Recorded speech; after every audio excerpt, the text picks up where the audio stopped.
And it's all about slowing things down so that you can actually speed up. And it sounds counterintuitive, but that's what we need to do. We are on autopilot trying to do everything at once, go, go, go, go, go. And very often there's no time for rest and recovery. So welcome guys to Meet the Owner, where we're all about making an impact through entrepreneurship. Today, I have the pleasure of having Mich with us here. So welcome, Mich. Hi, thanks for inviting me. Good. So Mich, if we just start by you telling us a bit about yourself, what do you do? Sure. So my name is Mich Bondesio. I'm the founder of Growth Sessions. I work as a communications consultant and business performance mentor. I'm also a writer and podcaster. Thank you, Mich. So if you just tell us a bit about your background. Sure. So my mum was from Northern Ireland, or is from Northern Ireland. My dad was South African. And after they started a family in the UK, they then moved to South Africa, and that's where I was born and raised. And I studied in a town called Grahamstown. I studied English and psychology. And after that, did a postgrad honours equivalent in broadcast journalism.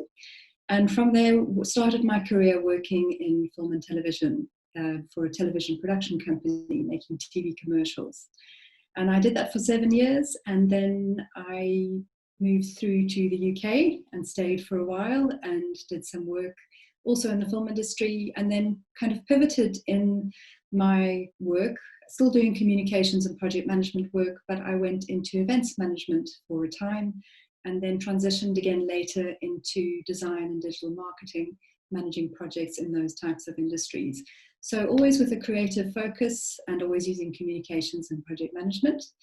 And then 3 years ago, I pivoted again in my business and started doing business performance coaching as well.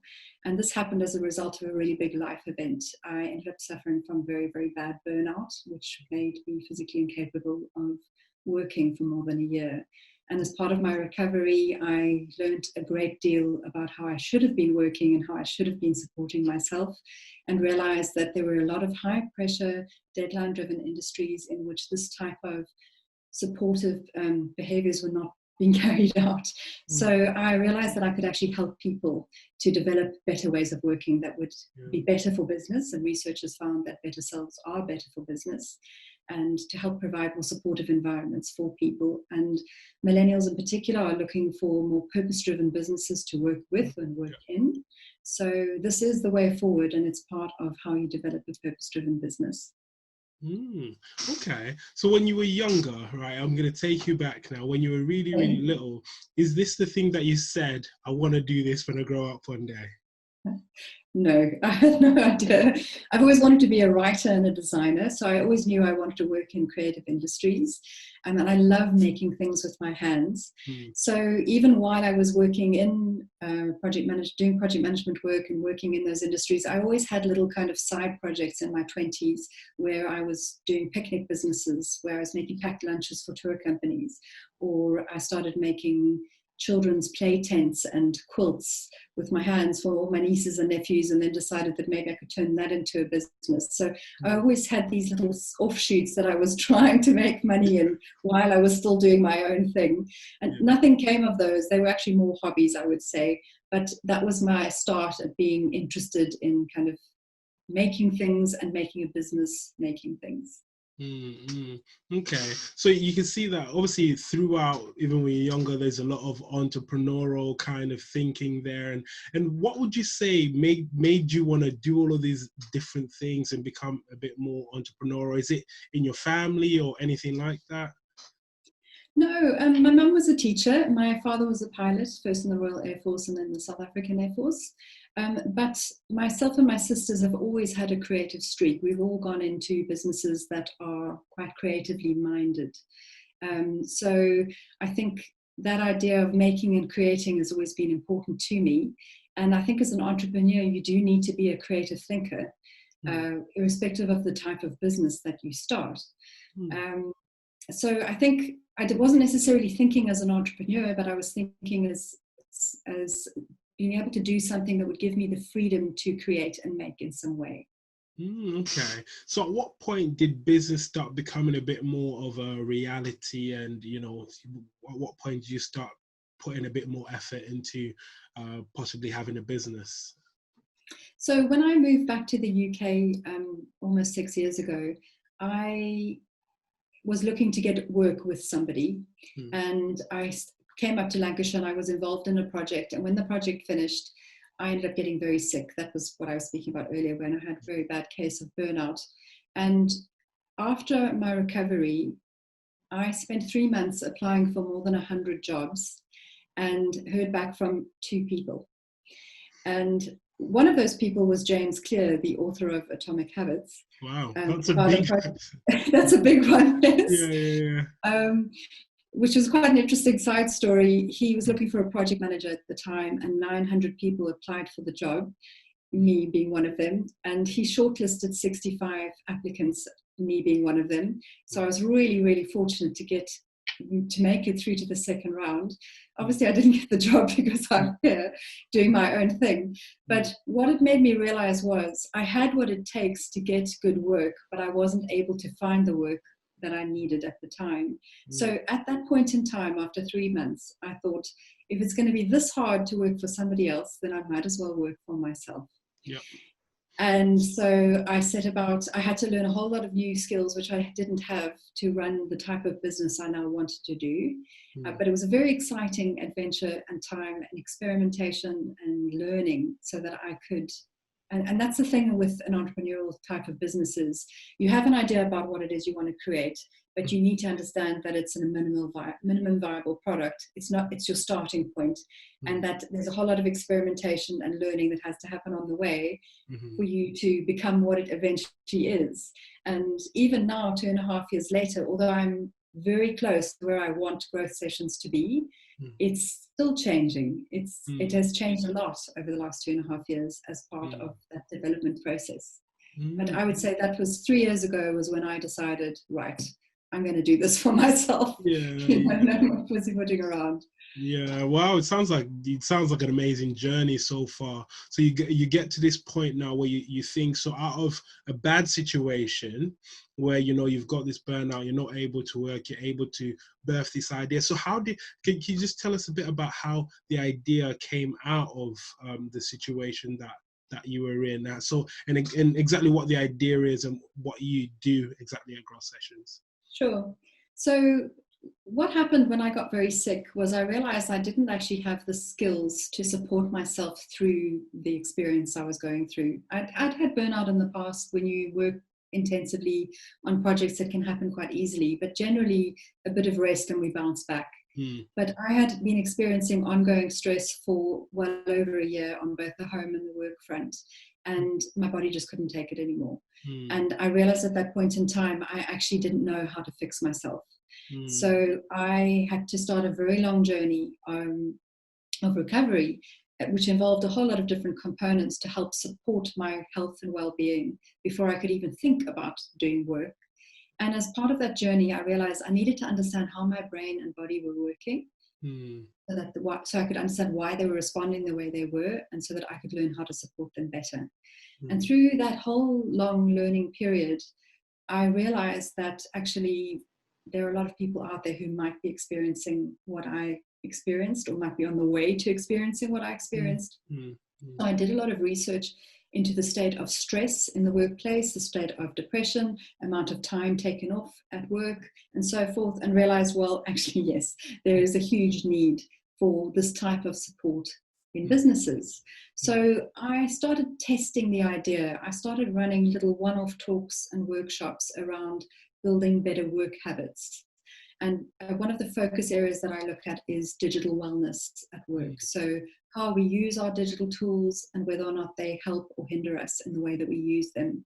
Because very often it's the bad habits that contribute to ill health, anxiety, depression, lots of different things. So I realized that actually what I had learned the things I had learned to support me, I created a framework so that I could draw on that framework whenever I needed to be able to support myself in the future. And I realized that this framework could actually be used with other people. So as I said, I started off with talks and workshops, and then I started developing slightly longer mentoring programs. And the idea is around literally developing more mindful approaches to work. So you mentioned digital well-being. Now I know obviously our gadgets and all these different things are a huge part of our lives now. So what are some of the biggest issues that you find people have around, their gadgets, their digital well-being really? Sure. So our attention is very fractured because we generally work in a way where we have our notifications on, we have our Slack open, we're checking our email or our social media while we're also trying to do deep work. I don't know if you've read Cal Newport's book on the subject. But I've heard of it. I've not got around to reading it yet, but I've heard it a few. I should read it now because I've heard it on a few occasions. I highly recommend it. But basically, when you work in the attention economy, which is what we do as knowledge workers, when you work online, you're using your brain rather than your hands. And so we need our brains to be in tip-top condition to be able to deliver our best creative, innovative work. But what happens is we've got noise, we've got dings and pings, we've got people trying to talk to us, distracting us. We're reaching for our phone because we've got into that habit of reaching for our phone. And so our attention is totally fractured, which means that it's really hard for us to focus for long periods of time. And so we can't deliver our best work, we can't do the deep work. So that's what I mean by digital wellness is it's not just about creating a detox away from your tools, but it's also being very mindful about how you use your tools, what you use them for, when you use them. So, for example, you may have times in your day where you are doing busy work, like answering emails, and there's lots of back and forth and logistics to sort out and checking your calendar. That might be okay to have all your notifications open. But when you need to write that proposal or do the coding on that new website or create an entirely new product, you want quiet, you want focus. So you want to turn all of that stuff off. You want to close all the unnecessary things you don't want down. You want to put your phone well out of line of sight so that you're not distracted to reach for it. So all of these things, they sound like common sense, but as Brendan Burchard, a well-known performance coach, says, common sense isn't common practice because we're on autopilot. So we don't practice these things. We don't create habits out of them, create good habits around how we work. So this is part of the mindful approach to work is how are we working? How is it supporting us? What can we change? And how can we practice implementing that change so that it becomes a permanent way of supporting us better? Amazing. And I've heard the word self-care quite a bit. How would you define self-care? What is self-care? So self-care for me are the foundational steps that you take to look after your mind and body so that you can be at your best. And they cover things like sleep, conscious breathing, meditation, nutrition, movement. These are the fundamentals. They're the things that help us be our best. They help our bodies and our brains perform at their best. But very often they're the things that fall by the wayside when we're in a very working on a stressful project, or we got so many things going on that we don't really make time for ourselves. But self-care is really essential because when you're in a workplace, you can't expect somebody else to sort that out for you. You need to take responsibility for yourself. But the work that I'm doing is to encourage both people to develop their own self-care habits that are supportive, but also to create cultures at work where self-care is seen as important. That's actually sorry, I was just going to say that's actually one of the best definitions of self-care. I actually get it. Like when you explain it, and the fact that you were able to break it down into those different things of this is what self-care is, that I think that's really good, and that's really helpful, to be able, because I think a lot of your approaches, even when we were speaking before, I love them because it's like it's almost like you understand the pressures and what people go through. And then you've got your podcast, which I'm really, really excited about. And I wanted to know a lot more about, what your podcast is all about. So your podcast is called Creating Cadence. So firstly, I love the word cadence. Tell us a bit about what does cadence mean? Sure. So the word cadence means rhythm or flow. It's commonly used in cycling to denote the pace of your pedal stroke, but it's also used in music and dancing. And I like the word cadence because it implies momentum and movement. And a very common term, work-life balance, that we all try and ascribe to. But balance for me is a static concept. It doesn't move, which means that we're kind of setting ourselves up to fail because life is always moving and we need to be able to move with it. So the idea of cadence for me is around being able to create forward momentum in your life, even when one thing is demanding more attention than the rest. And that's why I decided to call my new podcast Creating Cadence. Okay, so before we talked about work-life balance, and you were proposing work-life cadence. So can you try and like show us what the differences would be in these things? Obviously, I know you've already kind of touched it in the introduction, but is it all right if you could just go into that a bit more? Sure, no problem. So the idea of balance is static because for something to be balanced, it has to be even. So if something is unbalanced, you're winning at one thing and you're losing at the other. So that's why I don't like using the word work-life balance, because we are trying to get everything in balance, but the reality is there's always going to be something that's out of balance. So then we feel like we're setting ourselves up to fail because we can't get the balance right. And that's why I like using the idea of cadence instead, because, there will always be something demanding more attention than the rest, but you can still move forward and create momentum and make progress in your life and in all facets of your life, even if one area is demanding more than the rest. And that's what I talk about a lot in my Creating Cadence podcast. It's ways to create cadence in life and work so that we can create momentum, live with intention, and work with more purpose. So what are some tips that you can give people in their general life? Because obviously, like I said to you before, sometimes with work-life balance, it's not only just trying to get the work-life balance right, it's also the fact that you feel guilty when you don't, when one thing's taking more time than the other, and that sort of thing. So what are some practical tips that people can start to put in place to actually create this work-life cadence? Sure. So I'll give you some examples specifically from the work perspective. And it's all about slowing things down so that you can actually speed up. And it sounds counterintuitive, but that's what we need to do. We are on autopilot trying to do everything at once, go, go, go, go, go. And very often there's no time for rest and recovery. So it's about incorporating rest into your business process. So whether that's time out at lunch or knowing when to, often as entrepreneurs, you feel like you need to be working all the time because you are doing everything, okay? But the reality is that it doesn't matter how long into the night you work, there's still going to be more stuff you have to deal with tomorrow. So it's about initiating a cutoff point and a regular cutoff point as much as possible. So try and keep consistent in terms of, okay, by 8 o'clock or by 7 o'clock or by 6 o'clock, whenever it is, I stop working, I down tools. Because that urgent thing is still going to be urgent tomorrow. And half the time, the things that we think are urgent can actually wait until tomorrow. And the reality is there's always going to be something more to do. So it's very hard to switch off, but it's really important for your recovery that you create time for rest. And that isn't just sleep, that's also time away from your digital screens, time away from all of the input, so that you've got time in your brain to process the things you've taken in. And that's what often happens, is that we are taking all this content in all the time, and we don't have enough time to process what it is we're taking in so that we can come up with justifiable creative outputs. So it's creating time for different types of work, like I said, deep work and busy work.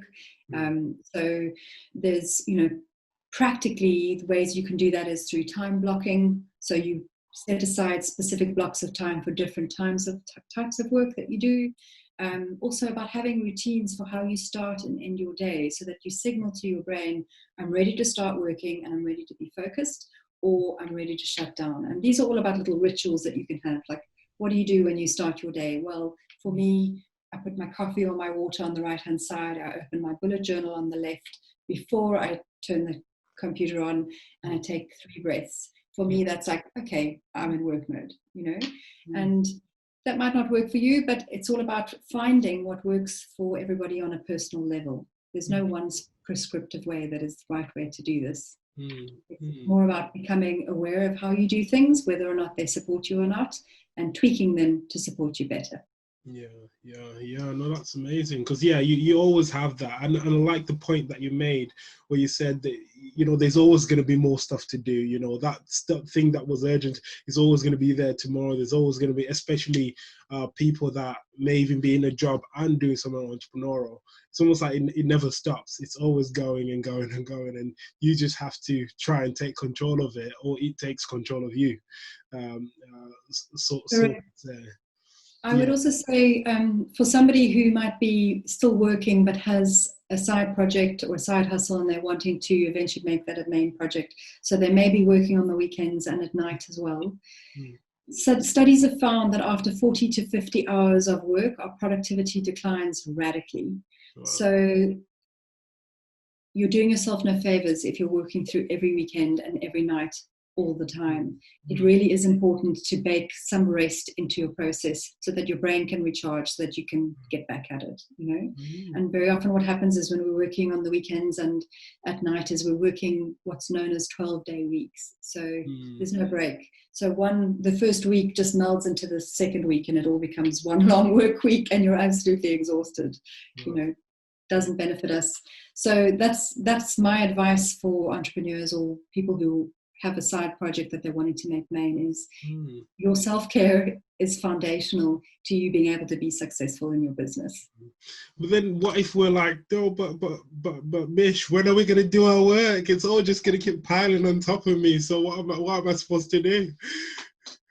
Well, very often we can be, when I spoke about the time blocking, and if you work according to a timer, for example, some people work according to a 30-minute timer, that can really focus your attention, and you can actually achieve a lot more in that time than you might if you just are I'm going to spend the evening doing this. If you say, I'm going to spend an hour doing this because I want to play with my children after that, or I need to make supper, or whatever your other responsibilities are, when you focus your time, you can actually do far more than you think you can. And I mean, another example of that is there are a lot of businesses that are now migrating to 4-day work weeks.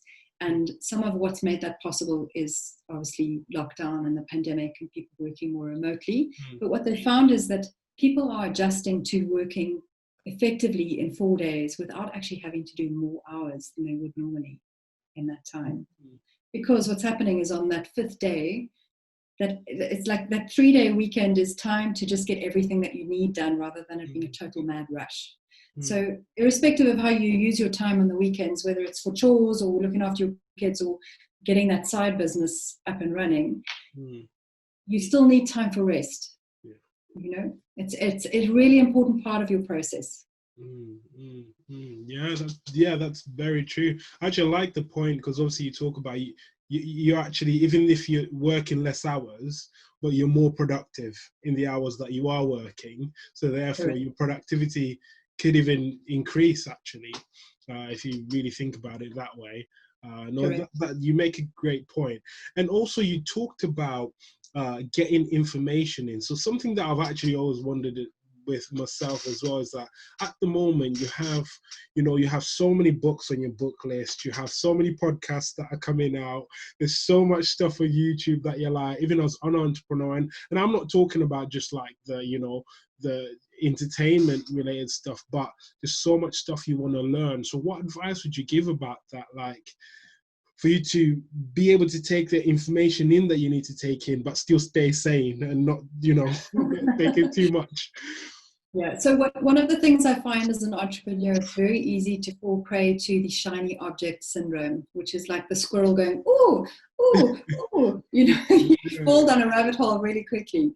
Yeah. So my advice would be to think about, as an entrepreneur, there's always lots of different things that you need to learn. So first of all, know what those things are, kind of compartmentalize them into different topics, and then maybe for 1 week or 1 month, focus on one of those areas. That's one way to do it. Or you could delve a little bit into each. But that's what I do is while I'm focusing on one specific topic, I'll subscribe to the podcasts I need to. I'll gather the blog posts in Pocket or on my Evernote, and I'll spend time reading them. But then when I'm done and I'm moving on to the next topic, I remove those things I change my focus. Mm-hmm. And you have to try and limit the distractions. You know, it's very easy to, what I found with, as a result of my burnout, my brain doesn't work the same way that it did. Something broke. And so I now don't have the attention span that I did, which is part of why I've had to change the way that I work. And what I find is that audiobooks work better for me than reading. For certain things. When I need to make notes, now what I do is I would never do this previously because I think books are holy, but now I actually underline in the books that I know I'm going to keep, because that's a way for me to highlight the things I think are most important, but then I take the underlined bits and I'll make notes out of that. Okay. And so what do you think about, because obviously you talked about audiobooks and actual reading, so what do you think about things like speed reading, so people learning to be able to read faster? And obviously a lot of people talk about how you can read faster and actually be able to take in more as well, using, you know, different techniques and stuff like that. So what do you think about that sort of thing?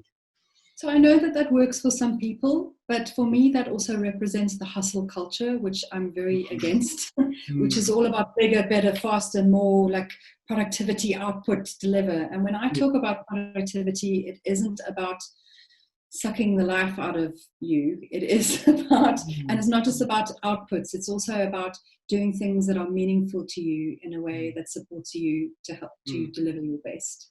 So for me, I think that, as I was saying, we are in a world where we have inputs all the time, and we very rarely have the time to stop and process what it is we're listening to or reading, so that we can then put those thoughts and ideas into a context that works for our situation, and then we can innovate and create something based on that.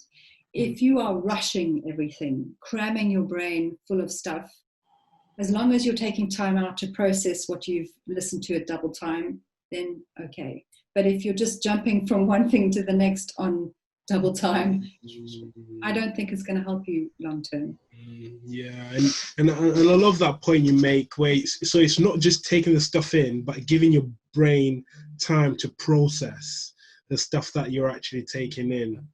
That's huge. And with that, so what would you advise for people to do, like to give yourself that time to process the things that you've been learning? So is it just like sitting down and, you know, is there anything specific? Number one best way of doing it is to take a walk, which might seem like, oh, you know, but actually there's a lot of research out there that's found that when there's a connection between movement, walking, and how our brain translates ideas. And it's kind of like it goes into a semi-subconscious mode where it can kind of percolate on ideas and work through problems that you might have while you're walking. And so very often, it's for some people it's being in the shower, but it's basically about slightly disassociating from your thoughts and ideas so that your brain can just do the work while you're also doing something else. That's one way of doing it. For some people it might be visualizing what it is they've learned, so they might illustrate or doodle or draw something. We use a different part of our brain when we're writing compared to when we type. So if you really want to cement what you're learning, it's better to make handwritten notes than it is to type what you're learning, because when you type, you're just transcribing.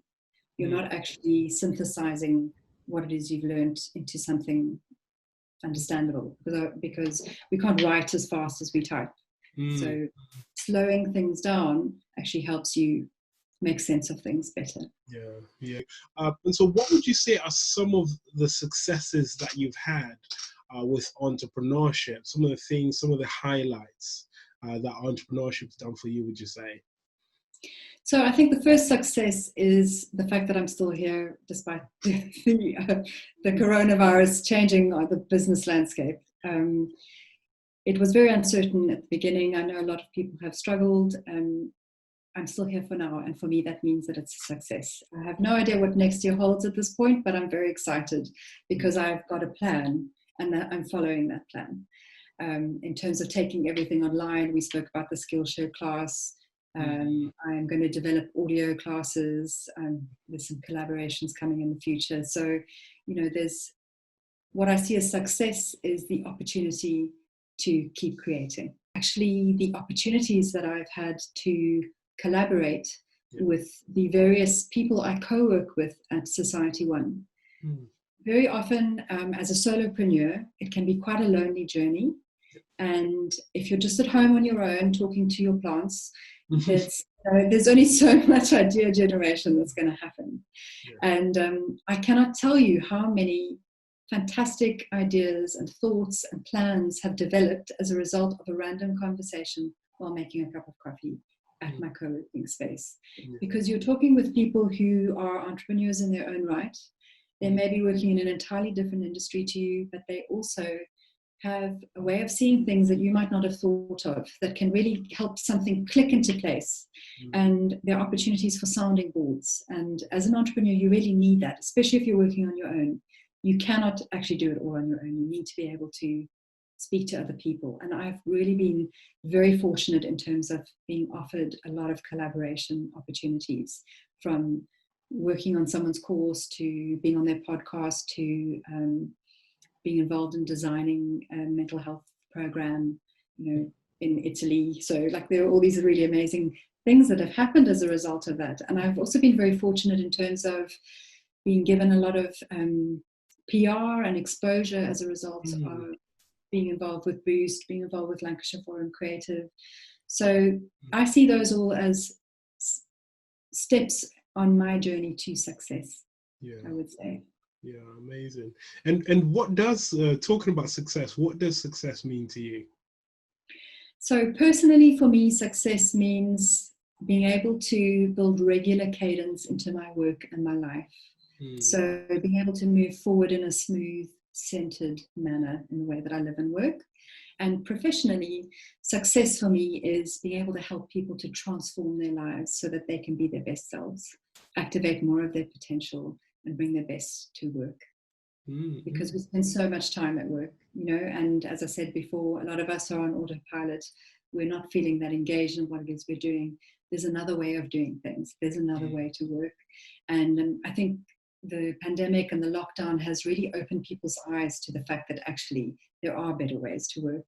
And how can we start incorporating that into the way that we run our businesses and we employ people and how we deal with our customers. So success for me is helping transform the work-life landscape so that we can all live better lives and, be happier at work, essentially. Exactly. Amazing. And final question, I always ask people this, and again, I'm sorry if you might be repeating yourself, but what impact would you say you're trying to make? Well, I want to revolutionize the traditional workplace. I want to really change the way people think about how they work. For me, it's all about how they work. We all do different things. We all do different types of work, but how can we change how we do that work so that it supports our creativity and our well-being better? Amazing, amazing. Look, I've got loads more questions I could be asking you, and I hopefully we get to do this sometime soon as well. And so how can we support you in the impact that you're trying to make? Is there anywhere, where can we find you, and that sort of thing? Sure. So first place to stop is my website, growthsessions.co. And my podcast, Creating Cadence, is available on all the major audio platforms, but you can also access it via the website, growthsessions.co. And I also have a monthly online guide called Cadence, which you can sign up for via growthsessions.co. And I'm on Instagram and LinkedIn. Look for Mich Bondesio, MICHBONDESIO. Amazing, Mitch. It's been absolutely amazing. There's tons and tons of value that we're all going to be able to get from this as well, and hopefully we're all going to be coming to your platforms as well to get more out of you, because there's a lot there, and there's a lot more we're going to find out from you as well. So thank you so much for your time today. It's been amazing. Thank you very much, Chiko. It's been lovely to be here. Amazing. Thanks, everyone. So please do remember, follow Mich at the places that she mentioned. Also, everything is going to be in the details below. And please do remember to subscribe to the channel if you want to get more of this kind of content.